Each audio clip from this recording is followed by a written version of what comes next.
이전에도 계셨고 또 변함없이 오늘 이 순간 우리와 함께 하시며 장차 오시리 곧 그리스도 예수의 은혜와 평안 소망이 갈릴리 샬롬 청년 공동체 형제 자매들과 혹시 다른 예배에 참여하기 위해서 오신 성도님들이 계시다면 그분들에게 가득하기를 소망하며 다시 한번 인사드립니다. 한 번 더 기도하고 주의 말씀 듣겠습니다. 성령 하나님, 우리의 마음에서 우리의 마음의 눈을 열어주시고 진리이신 그리스도를 주의 말씀을 통해 만나게 하시며 우리의 삶의 영적 감각 회복을 통해 좀 더 나은 편의 선택을 하나님께로부터 허락받아 더욱더 신실하고 능력 있는 삶을 살아갈 수 있는 은혜가 임하게 하옵소서. 예수님의 이름으로 기도합니다. 아멘. 기독교 신앙의 독특한 특징 중에 하나가 있다면 믿음의 대상과 사귐이 가능하다는 것입니다. 전 세계의 어떤 신앙, 종교도 믿음의 대상과 사귐을 가능하게 허락하는 신앙은 기독교 외에는 없습니다. 사귐의 방식으로서 기독교 신앙을 우리의 삶과 연결한다는 것은 우리의 삶의 모든 여정에서 그리스도와의 관계를 구축하는 것을 뜻합니다. 뿐만 아니라 우리의 삶의 모든 과정에서 직접 다가오셔서 부르시는 하나님을 향해 반응하는 것입니다. 따라서 사귐이 우리 가운데에 신앙으로 주어질 때는 첫 번째는 그리스도와 함께하는 제자의 삶, 그리고 주님께 반응하는 예배의 삶이 주어집니다. 주님 앞에 우리가 반응하기 위한 구체적인 방식을 가리켜 주님이 우리에게 다가오셔서 나를 따르라 하면 그 따름에 우리가 그 따름의 모습으로 반응하는 것입니다. 하나님 나라에 속한 믿음의 형제 자매들에게 중요한 신앙의 과제는 믿음을 가지고 회개할 뿐만 아니라 주님을 신실하게 따라가는 것입니다. 그래서 마가복음 1장에서 때가 참에 하나님 나라가 이 세상에 주어졌을 때에 예수님께서 요청하신 세 가지가 있습니다. 믿고 회개하고 나를 따르라 였습니다. 만약에 여러분들의 삶의 자리에서 믿음과 회개는 있는데 주님을 따르는 것이 없다면 선택이 아닌 필수이기 때문에 다시 생각해 볼 필요가 있습니다. 주님을 따르는 것은 우리의 신앙의 정체성과도 연결되어 있는데 갈릴리와 샬롬 공동체 형제 자매들은 저로부터 이 이야기를 처음 듣는 것은 아닙니다. 내가 누구인지에 대한 성경의 가장 중요한 표현은 많은 사람들이 그리스도인이라고 이야기합니다. 하지만 그리스도인이라는 표현은 성경에 단 3번 등장합니다. 하지만 주님을 따르는 것, 따름의 방식과 관련된 표현은 성경에 엄청나게 많이 나온다고 제가 여러 차례 말씀을 드렸기 때문에 기억하실 것입니다. 그러면 질문이 있죠. 몇 번 정도 나올 것 같으신가요? 기억하고 계신가요?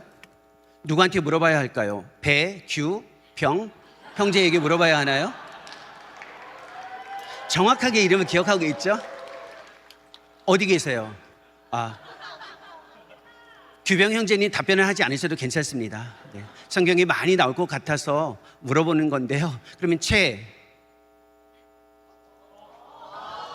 창우 형제님에게 물어봐야만 하나요?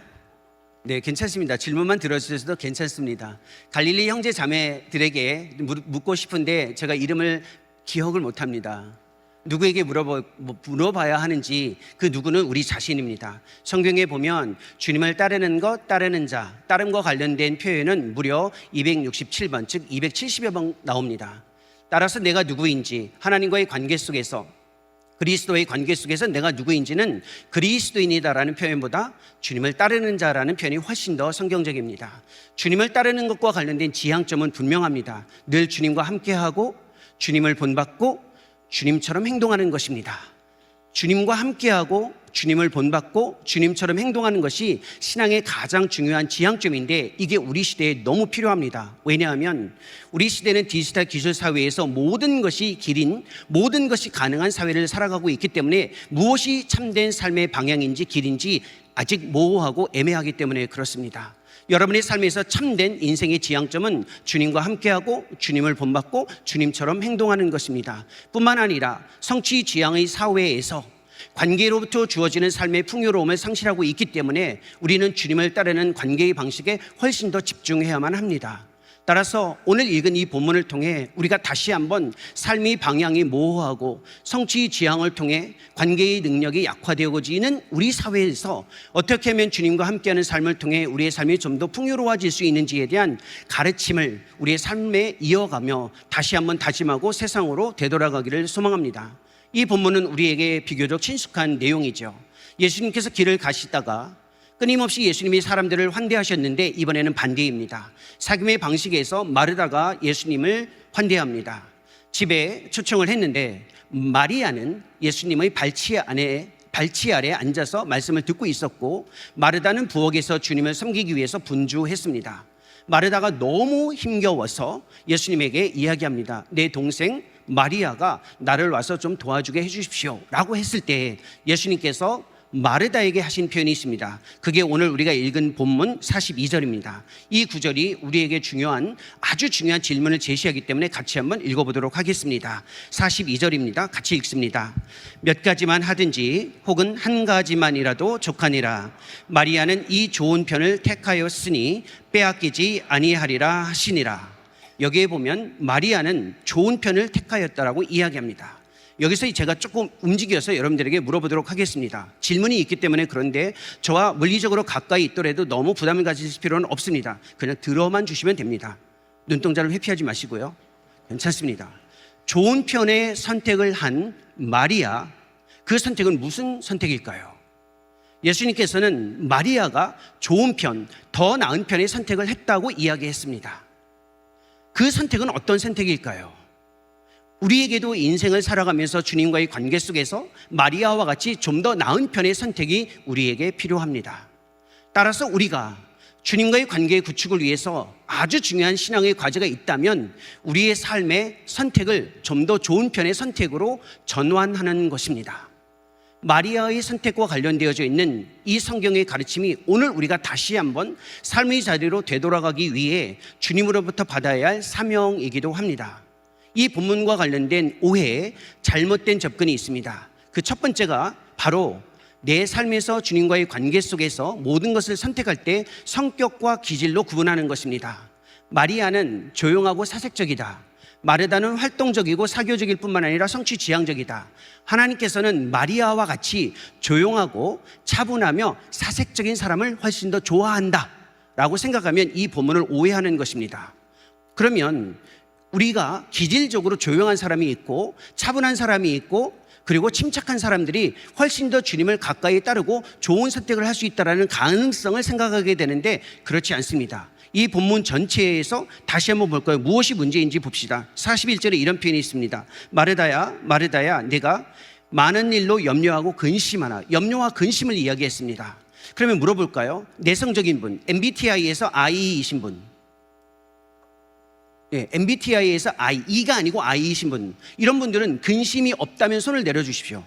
근심이 없다면, 염려가 없으면 손을 내려보십시오. 모두 다 손을 들고 있잖아요. 저를 포함해서. 이 말은 무슨 말이냐면 내가 좀 더 조용하고 사색적이면 하나님이 좋아하고 활동적이면 주님께 집중하기 어렵다, 그것은 아닙니다. 여러분들이 주님께 다가가고 주님과 함께하는 것과 관련해서 MBTI나 혈액형, 성격, 기질은 자신의 특징일 뿐이지 주님을 가까이 하는 것과 관련해서 직접적인 연결성은 없습니다. 따라서 주님을 가까이 하기 위해서는 좀 차분해야 되고 조용해야 되고 사색적이어야 된다라는 이러한 가르침을 본문에서 연결하는 것은 성경적인 연결은 아닙니다. 또 하나 우리가 이 본문을 우리의 삶과 연결시킬 때 위험한 접근이 있습니다. 하나님은 영적인 일, 말씀을 집중하거나 아니면 하나님의 말씀을 듣고 성경 공부를 하거나 영적인 일은 더 우위에 있는 우월한 일이고, 세상적인 일, 부엌에서 일을 하거나 그냥 이 세상에서 하는 일들은 좀 열등한 일이다. 따라서 좀 더 영적인 일에 집중해야 하나님이 좋아하신다라고 이 본문을 연결하면 위험합니다. 다시 한번 보실까요? 41절에 이런 표현이 있습니다. 마르다야, 마르다야, 네가 무엇으로 염려하고 근심하나라고 되어 있죠? 많은 일입니다. 많은 일이라고 이야기했지 세상 일 아니면 물질적인 일이라는 표현을 쓰지 않았습니다. 우리는 하나님과의 관계에서 영적인 일과 물질적인 일을 구분을 합니다. 그리고 하나님은 영적인 일을 좋아하신다라고 생각하는데, 영적인 일이라는 것은 세상의 물질적인 것과 구분된 것을 뜻하지 않습니다. 영적인 것이라는 것은 세상의 모든 영역을 하나님과 연결한다라는 뜻입니다.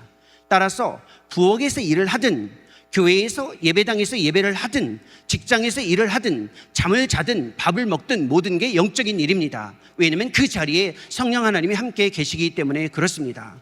따라서 우리의 삶의 자리에서 영적인 것과 물질적인 것을 잘못 구분하면 신앙의 위험성이 주어지는데, 어떤 위험이 주어지냐면 두 가지 극단입니다. 그래도 갈릴리와 샬롬 청년부 형제 자매님들의 수준이 있기 때문에 이 언어를 좀 쓸 수밖에 없는데 중요하지는 않지만 개념을 설명해 드릴 테니 그냥 들어주십시오. 영적인 것과 물질적인 것을 이원론적으로 대비하기 시작하면 어떤 위험이 주어지냐면 영지주의와 세속주의라는 위험이 주어집니다. 영지주의는 조금 어려운 표현인데 무슨 말이냐면 영적인 차등화입니다. 남들이 경험하지 못했던 것들을 내가 조금 더 경험했고 남들이 알지 못하는 것을 내가 알고 있기 때문에 내가 그들보다 우월하다는 겁니다. 그런 게 어디 있습니까? 성령 하나님은 모두에게 차별 없이 동일하게 역사하고 계십니다. 그래서 특별히 비범한 것이 있는 것이 아니라 모두가 다 영적인 일로 간주하는 것이 중요합니다. 또 하나는 세속주의입니다. 세속주의라는 것은 영적인 것과 물질적인 것을 구분해서 하나님의 임재와 일하심의 영역을 지극히 제한시키는 것을 세속주의라고 이야기합니다. 하나님은 이 세상의 모든 영역에 함께하고 계실 뿐만 아니라 우리와 일하고 계신다라는 것에 그 범위를 좁히지 않는 것이 중요합니다. 이 본문은 우리로 하여금 성격과 기질이나 영적인 것과 물질적인 것에 대한 대비를 이야기하는 것이 아니라 삶의 모든 영역에서 우리와 함께 하시는 그리스도와 함께 어떻게 살아가야 하는지, 우리의 인생의 초점이 무엇이며 어떤 선택을 하면서 살아가야 하는지에 대한 성경의 가르침을 제시해 주고 있습니다. 이 본문을 통해 우리가 그리스도 안에서 살아가는 삶의 가장 중요한 선택이 무엇인지 39절을 통해서 확인할 수 있습니다. 마리아가 더 나은 편의 선택을 했다는데 마리아는 어떤 선택을 했을까요? 보십시오. 39절입니다. 지금부터는 여러분들이 피곤하다는 전제 아래 제가 읽겠습니다. 여러분 그냥 눈으로 보시면 됩니다. 주의 깊게. 그에게 마리아라는 동생이 있어 주의 발치에 앉아 그의 말씀을 듣더니, 마리아가 한 선택은 주의 발치에 앉는 것이었습니다. 주의 발치에 앉는다는 것이 무슨 뜻일까요? 문자적으로 생각하면 주님의 발치 아래 앉았다라고 생각합니다. 문화적으로 이 모습을 우리가 그려보면 굉장히 부담스럽거나 심지어는 표현하기 조심스러운 스캔들처럼 보여질 수 있습니다. 한 남성의 발에 여성의 모습이 담겨져 있는 겁니다. 이 모습은 우리가 생각하는 문자적으로 예수님의 발치에 앉아 있었다라는 문자적인 의미가 아닙니다. 흔히 영어를 공부할 때 이디옴이라고 이야기하고 관습과 문화에 따른 표현이 있듯이 주의 발치에 앉는다라는 이 표현은 함께하며 모습을 본받기 위해 끊임없이 노력한다라는 뜻입니다.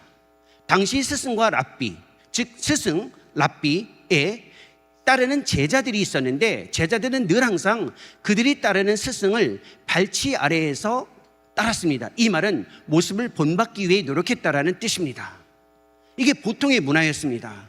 그래서 스승의 모습을 보고 스승이 어떻게 먹는지, 어떻게 잠을 자는지, 어떻게 옷을 입고 있는지, 어떻게 걸어가고 있는지, 어떻게 말하고 있는지, 이런 모든 것들을 지식이 아닌 관찰, 도제의 방식으로 경험했던 그 표현이 바로 주의 발치에 앉는다라고 이야기합니다. 우리에게 필요한 것은 주의 발치에 앉아서 그리스도와 함께하는 관계 구축에 집중하는 겁니다. 주님과 함께 모든 일을 함께 해나가며 주님의 모습을 본받는다는 것을 뜻합니다. 무슨 일을 하더라도 그 일을 주님과 함께하며 주님을 본받는 것이 주의 발치 아래 앉아서 행하는 것입니다. 이게 왜 중요할까요? 우리 시대에 주님과의 관계 없이 주님을 위해서 일하는 사람이 많기 때문에 그렇습니다. 주님과 함께하며 주님을 본받지 않으면서 주님을 위해서 일하는 사람이 너무 많습니다. 그러면 주님을 위해서 일하는 것 자체만으로 만족을 느끼고 주님을 가까이 하며 주님을 본받지 않기 때문에 삶 자체가 끊임없이 어려워지는 겁니다. 여러분이 주님과의 관계를 구축하는 것이 어렵다고 생각하십니까? 아니면 주님을 위해서 일하는 것이 어렵다고 생각하십니까? 주를 위해서 일하는 것이 훨씬 더 쉽습니다. 관계없이 무엇인가 대상을 위해 일하는 것은 비교적 쉽습니다. 담는 것은 굉장히 어렵습니다. 제 인생에서도 이것을 경험한 적이 있습니다. 저는 학생과 사역의 경험이 제 인생의 대부분인데요, 제가 미국에서 유학 생활을 할 때 저희 지도 교수님을 너무 존경했습니다. 저는 그 교수님처럼 되고 싶었습니다. 그 교수님의 지식, 그 교수님의 생각과 삶을 제 삶의 한 부분으로 본받고 싶었습니다. 그런데 그 교수님이 저에게 요구한 과제를 행하는 것은 아주 쉬웠는데 그 교수님처럼 행하는 것은 너무 어려웠습니다. 교수님이 저에게 책을 읽으라고 하면 읽을 수 있었고 과제를 쓰라고 하면 과제를 열심히 쓸 수는 있었는데 할 수 없는 굉장히 어려운 영역이 무엇이냐면 그 교수님처럼 행동하는 겁니다. 그 교수님의 모습을 본받기 위해 제가 여러 개를 물었습니다. 교수님 언제 주무십니까? 언제 일어나십니까? 주로 식사는 무엇을 하고 드십니까? 아니면 가르치거나 사역하시지 않을 때는 무슨 일을 하시며 어떤 책들을 보십니까? 아주 세밀하게 물었습니다. 저의 지도 교수님이 이야기하셨습니다. 나는 2, 3시에 잠을 자고 7시쯤 일어난다. 나는 마라톤을 즐겨하기 때문에 운동도 열심히 한다. 나는 요거트와 사과는 그린 애플, 즉 파란색 사과만 먹는다. 초록 사과만 먹는다. 그리고 나는 무화과 크래커를 너무 좋아하기 때문에 그것을 내 식사로 주로 먹는다라고 이야기했습니다. 제가 그 이야기를 들었을 때 모든 것을 따라했습니다. 2, 3시에 자기 시작했고 7시에 일어나기 위해 노력해봤고요. 운동은 정말 싫어하는데 열심히 달려보기도 했고요. 그 교수님처럼 마켓에 가면 반드시 요거트를 샀고 그린 애플만 샀으며 무화과 크래커를 샀습니다. 그리고 우리 교수님처럼 먹고 자고 그리고 그렇게 생활하는 것을 내 방식으로 익히기 시작했습니다. 2, 3주 만에 포기했습니다. 저는 10시, 11시쯤에 자서 새벽 3, 4시 반에 일어난 사람이었고 저는 김치찌개나 된장찌개를 먹는 사람이었고 사과는 그린 애플뿐만 아니라 빨간 사과도 많이 먹었고 무화과 크래커뿐만 아니라 한국의 과자인 새우깡이나 아니면 다른 칩도 열심히 먹는 사람이었습니다. 제가 그때 느꼈습니다. 선생님이 나에게 요구하시는 일은 할 수 있지만 선생님처럼 되는 것은 어렵다라는 것입니다. 여러분들이 그리스도를 위해서 일하는 것은 비교적 수월합니다. 지금까지 여러분들이 삶의 자리에서 내가 주님을 위해서 일하겠습니다 라고 강조했다면 좀 더 근본적인 것을 놓치지 말고 그 고백이 주어져야만 합니다. 내가 주님과 함께하고 주님의 모습을 본받는 데에 집중하겠습니다 라는 이 고백이 없이 주님을 위해서 일하기 시작하면 여러분의 삶은 무너지기 시작할 수 있습니다. 이것을 주의하라는 것입니다. 우리의 삶에 무수히 많은 사람들이 주님과의 관계없이 주님을 위해서 일하는 사람이 많습니다. 주의 발치 아래 앉는다라는 말은 어떤 일을 해도 주님과 함께하고 주님의 모습대로 살아가는 겁니다. 얼마나 어렵습니까? 주님이 걸어다니는 모습처럼 우리도 걸을 수 있을까요? 주님이 말씀하셨던 것처럼 우리도 그렇게 말을 할 수 있을까요? 주님이 앉아서 먹는 것처럼 우리도 그런 식으로 앉아서 먹을 수 있을까요? 누군가와 대화를 할 때 그 대화했던 방식대로 우리가 대화를 할 수 있을까요? 이게 훨씬 더 어렵습니다. 하지만 이것이 훨씬 더 나은 편의 선택이라는 것입니다.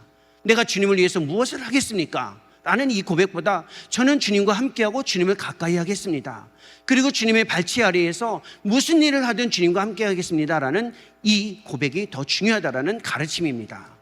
이걸 위해 이 본문을 통해서 배울 수 있는 것이 있습니다. 어떻게 하면 주의 발치 아래 앉아 있을까입니다. 여기서 중요한 것은 주의 발치 아래 앉아 있기 위한 자격과 조건보다 훈련이 더 중요하다는 것을 본문이 제시합니다. 이 본문에 보면 주님의 제자의 모습을 드러내는데 누구를 주인공으로 세웠냐면 마리아와 마르다입니다. 문화적으로 한번 보십시오. 그 당시에 여성과 아이들은 객관화, 즉 인격적 존중을 받지 못했던 대상이었습니다. 남성 중심 사회에서 그리스도를 가까이 하고 그리스도를 따르는 제자의 표본으로 마리아와 마르다를 이야기하고 있습니다. 무슨 뜻이죠? 남성 중심 사회에서 여성을 주인공으로 대비시키고 부각시킨다라는 말은 자격과 조건으로 주님을 따르는 것이 결정되는 것이 아니라 훈련이 더 중요하다라는 겁니다. 남성들에게는 어마어마한 충격이었습니다. 문화적으로. 오늘날 내가 어떤 자격을 가지고 어떤 조건에서 주님을 따를 것인가 보다 더 중요한 것은 내 자격과 조건과는 상관없이 끊임없이 내 주어진 위치에서 주님을 따르는 훈련을 하겠다. 이것이 훨씬 더 중요하다라는 겁니다. 이러한 모습이 우리 가운데 분명히 주어져야만 기쁨으로 주님이 원하시는 대로 따라갈 수 있습니다. 이것이 우리의 삶의 자리에서 너무나도 중요하고 필요로 것이죠. 여러분이 삶의 자리에서 생각해 보십시오. 하나의 질문인데요. 준비된 자를 쓰실까요? 아니면 쓰실 자를 준비시키실까요? 생각하고 계시죠? 우리는 내가 준비되면 하나님이 나를 쓰실 것이다 라고 생각하는데 사실 하나님은 쓰실 자를 준비시키십니다. 여러분은 지금 내가 준비되어져 있는가? 내가 자격이 있는가? 내가 조건이 되어져 있는가를 집중하는데 그러면 교만과 열등감에만 무수히 반복하면서 삶이 힘들어집니다. 자격과 조건보다 더 중요한 것은 주어진 위치에서 받는 훈련입니다. 주의 발치 아래 있기 위한 내 삶의 훈련에 집중하는 것이 내가 어떤 자격을 가졌냐, 내가 어떤 조건을 가지고 있느냐보다 훨씬 더 중요하다는 겁니다. 그래서 이 본문의 행간에서 마리아와 마르다가 다른 어떤 제자들의 등장보다 훨씬 더 중요한 의미로 우리에게 다가오는 것입니다. 그러면 우리는 어떤 훈련을 해야 할까요? 우리가 주님의 발치 아래에서 주님을 본받기 위해서 우리가 해야 할 훈련이 무엇일까요? 이 본문에서 제시하는 훈련은 두 가지입니다. 그 두 가지 훈련을 우리의 삶으로 체화하면서 올 여름과 남은 2026년의 후반기를 살아가면서 좀 더 그리스도 예수의 모습을 본받고 그 안에서 주님을 위해 주님을 섬기는 기쁨의 삶을 살아갈 수 있기를 소망합니다. 첫 번째 훈련이 있습니다. 그 첫 번째 훈련이 40절에 나옵니다. 40절은 비교적 긴 내용인데 이런 표현이 있습니다. 마르다는 준비하는 일이 많아 마음이 분주한지라 라고 되어 있습니다. 분주함을 훈련하는 겁니다. 분주함은 어디에서 주어지냐면 일이 많을 때 주어집니다. 우리의 삶에서 가장 힘든 것은 일이 너무 많다는 겁니다. 취업 준비생도 일이 많고요, 직장인들도 일이 많고요, 심지어는 경력 단절되어 있는 삶에 있는 분들도 일이 많습니다. 일이 많으면 분주함이 주어지는데 이 분주함을 영어로는 distraction이라고 이야기합니다. 이 distraction이라는 분주함이 주어지면 우리에게 주어지는 하나의 현상이 있는데 그것이 무엇이냐면 무기력입니다. 그래서 분주한 사람들은 일이 많은 사람들인데 일이 많으면 분주한데 그 끝은 어디로 가냐면 무기력으로 주어집니다.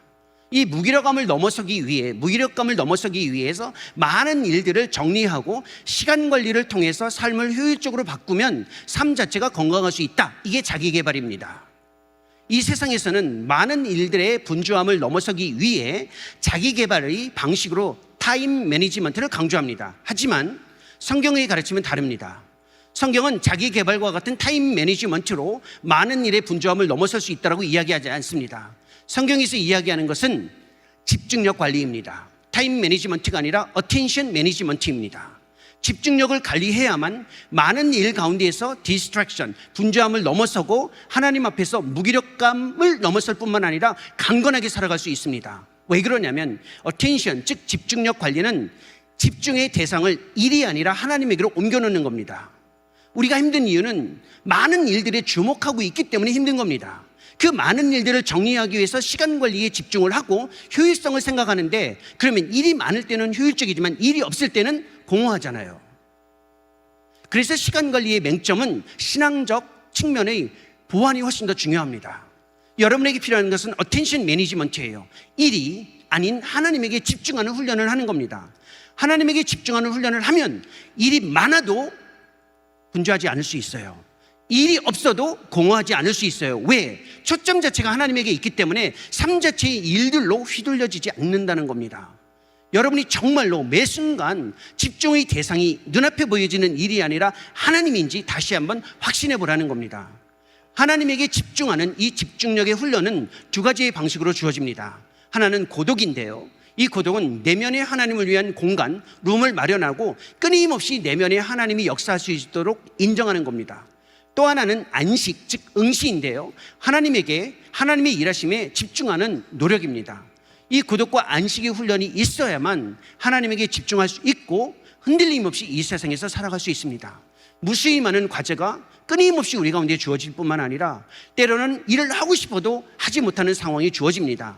양극단 속에서 흔들림 없이 여러분들이 더 나은 좋은 편의 선택, 즉 주의 발치 아래 있기 위해서는 집중력 관리에 흔들림 없이 반응하는 겁니다. 두 번째 훈련이 있습니다.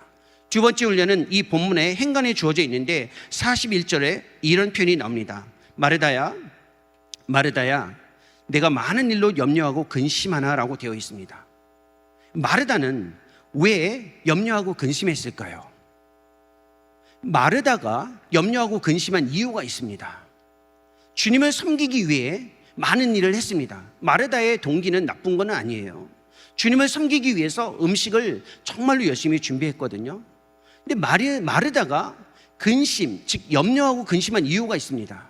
왜냐하면 마르다에게 있는 하나의 깊은 이 행간에 숨겨져 있는 모습이 있는데 그게 무엇이냐면 부담감입니다. 우리가 주님 앞에서 주의 발치에 앉아 주님과 함께하는 흔들림 없는 삶을 살아가려면 삶의 부담감을 훈련해야만 합니다. 부담감은 일종의 burden, 짐처럼 주어집니다. 이 부담감이 언제 주어지는지, 왜 주어지는지를 알아야만 합니다. 내 삶에서 부담감이 주어지는 이유가 있습니다. 왜 부담감이 주어지냐면 내가 가지고 있는 이름값을 해야 된다라는 그 무게가 주어지기 시작하면 부담감이 주어집니다. 마르다라는 이름, 사실 제가 다시 기억을 합니다.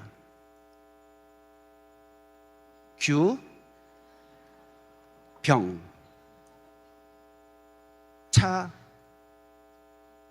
차규병? 아니잖아요. 백유병이잖아요. 그리고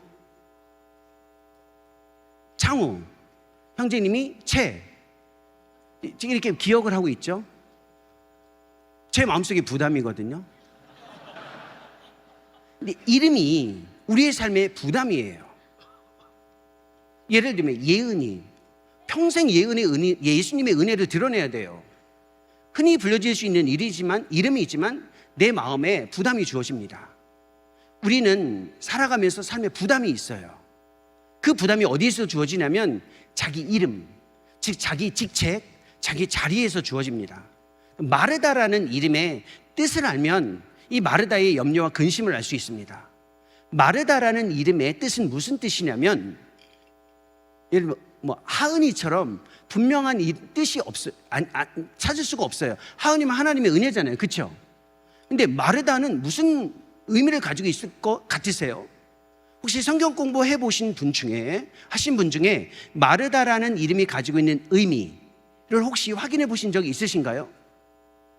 아마 여기 있는 형제 자매들 중에 빠른 분들은 지금 스마트폰에서 제미나이나 챗GPT를 열어서 분명히 마르다가 가진 이름의 뜻이 무엇인가 검색하고 계실 거예요. 하라는 건 아니고요. 마르다라는 이름은 무슨 뜻이냐면 부엌의 제왕이라는 뜻입니다. 무슨 말이냐면 죽은 음식의 맛도 살려낼 수 있는 오늘날의 셰프와 같다라는 이름이에요. 마르다는 어떤 부담이 있었냐면 음식과 관련해서는 그 당시에 최고였어요. 그러니까 음식을 준비하는 것과 관련해서 그 최고의 명성을 유지해야 된다는 부담감을 가지고 있었습니다. 그 부담감의 뿌리가 무엇이냐면 인정이에요. 부담감의 훈련은 무슨 말이냐면 인정받고자 하는 내 뿌리 깊은 인정 중독의 모습을 어떻게 훈련하느냐예요. 내가 진짜 인정받는 것에 집중하기 시작하면 그것에 대한 과도한 부담감이 내 삶을 지배하기 시작해서 섬겨야 할 대상이 아니라 내 일에 집중합니다. 내 일도 섬겨야 하는 대상을 위해서 한다고 하면서 섬김의 대상보다 내 일이 훨씬 더 중요한 겁니다. 주님을 위해서 일한다고 하지만 내 일이 주님보다 더 중요해지기 시작한 겁니다. 그 부담은 내 이름값을 해야 된다는 것에서 주어지는 겁니다. 그 부담감이 우리를 지배하기 시작하면 끊임없이 내면에서 인정받기 위해서 어디까지 가냐면 주변에 있는 동료들을 수단화하기 시작합니다. 그래서 마르다가 했던 표현 40절 후반부를 다시 한번 보십시오. 성경 띄워주셔도 됩니다. 40절 후반부에 가장 마지막을 보십시오. 그를 명하사 나를 도와주라 라고 이야기합니다. 이게 아주 평이한 요청 같지만 무슨 뜻이냐면 나를 위해 내 일에 저 사람이 수단화되어야 된다는 겁니다.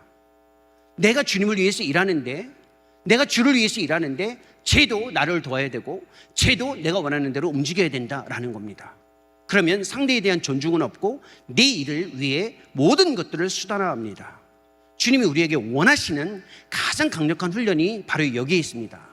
부담감은 우리에게 피할 수 없는 삶의 과제인데 그 부담감의 뿌리에 인정 중독이 있습니다. 그 인정 중독이 우리를 지배하기 시작하면 모든 사람들을 나의 일을 위한 수단으로 이끌어가기 시작합니다. 그러면 그때부터 주의 발치에 앉아 주님을 본받는 것은 우리에게 멀어지고 내가 훨씬 더 부각되기 시작하는 것입니다. 이것을 마르다에게 경고하는 것입니다.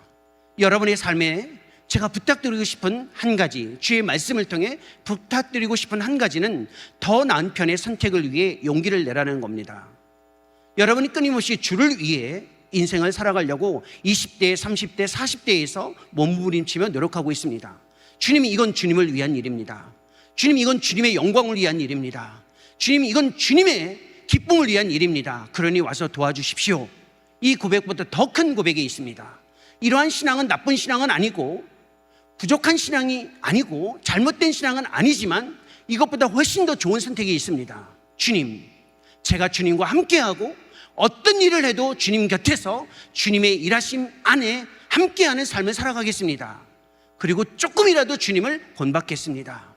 주님이 걸어가시는 대로 걷고, 주님이 말씀하시는 대로 저도 이야기하고, 주님이 보이신 행동처럼 저로 그렇게 행동하는 사람이 되겠습니다. 이것이 주님이 훨씬 더 기뻐하는 것입니다. 주를 위해 일하기보다 주와 함께 살아가는 삶에 좀 더 나은 선택을 위해 끊임없이 뒤로 밀려나지 않고 용기를 내어 이 더 나은 편의 선택의 끊임없는 축복된 삶을 살아갈 수 있기를 소망합니다. 같이 기도하겠습니다. 살아계신 하나님 아버지, 우리의 삶의 자리에 함께 해주시고 우리를 불러주시며 주의 발치에 앉아 더 기쁨의 삶, 더 나은 편의 삶이 무엇인지를 가르쳐 주셔서 감사합니다. 주님의 영광을 위해 일하고자 하는 것도 중요하지만 주님의 발치에 앉아 무슨 일을 하든 주님과 함께하는 것에 마음을 집중하고 주님을 가까이하며 주님을 본받고 주님처럼 행동하고 주님처럼 살아내며 우리의 삶의 모습에 주님의 모습을 드러낼 수 있도록 은혜를 베풀어 주옵소서. 예수님의 이름으로 기도합니다.